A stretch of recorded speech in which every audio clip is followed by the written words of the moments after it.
ভারতের জনপ্রিয় ও বহুল আলোচিত একটি রিয়েলিটি শো বিগ বস। কয়েক বছর ধরে যার সঞ্চালনায় রয়েছেন বলিউড সুপারস্টার সালমান খান। সম্প্রতি শেষ হয়েছে বিগ বস সিজন 19-এর গ্র্যান্ড ফিনালে। দীর্ঘ কয়েক সপ্তাহের প্রতিযোগিতা ও নানা নাটকীয়তা শেষে গ্র্যান্ড ফিনালেতে বিজয়ী ট্রফি নিজের করে নিয়েছেন ছোট পর্দার জনপ্রিয় অভিনেতা গৌরব খান্না। এছাড়া ফারহান বাট হন প্রথম রানার আপ। 7 ডিসেম্বর রাতে বিগ বসের সঞ্চালক সালমান খান গৌরব খান্নার নাম বিজয়ী হিসাবে ঘোষণা করেন, যার মধ্য দিয়ে পর্দা নামলো বিগ বসের এবারের আসরের জমকালো আয়োজনের।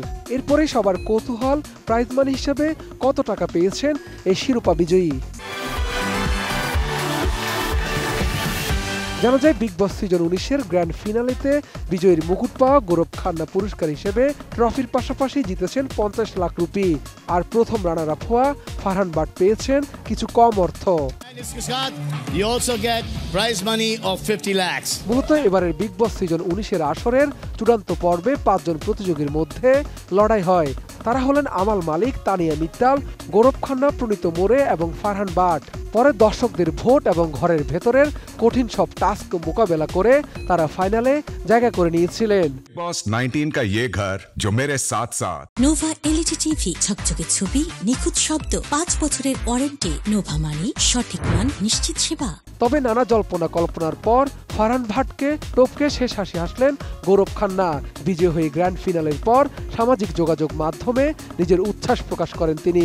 স্ত্রী আকাঙ্ক্ষা চামালো ও ঘনিষ্ঠ বন্ধুদের সঙ্গে তোলা ছবি ইনস্টাগ্রামে পোস্ট করে গৌরব লিখেন, ট্রফিটা ঘরে এসেছে। বিগ বসের এবারের ফাইনালের রাত্রি ছিল তারকাদের উপস্থিতিতে ভরপুর। নিজের নতুন সিনেমা প্রচারে মঞ্চে হাজির ছিলেন কার্তিক আরিয়ান ও অনন্যা পান্ডে। এছাড়া বিশেষ অতিথি হিসাবে উপস্থিত ছিলেন সানি লিওন, করণ কুন্দ্রা এবং ভোজপুরি সুপারস্টার পবন সিং। তাদের উপস্থিতিতে পারফরমেন্স ও আবেগঘন মুহূর্তের মধ্য দিয়ে অনুষ্ঠানটি পূর্ণতা পায়। এর আগে অনুষ্ঠিত বিগ বসের সিজনগুলোতে চ্যাম্পিয়ন হওয়ার গৌরব অর্জন করেছিলেন মনোয়ার ফারুকী, তেজস্বী প্রকাশ, দীপিকা কক্কর এবং সিদ্ধার্থ শুক্লার মতো তারকারা।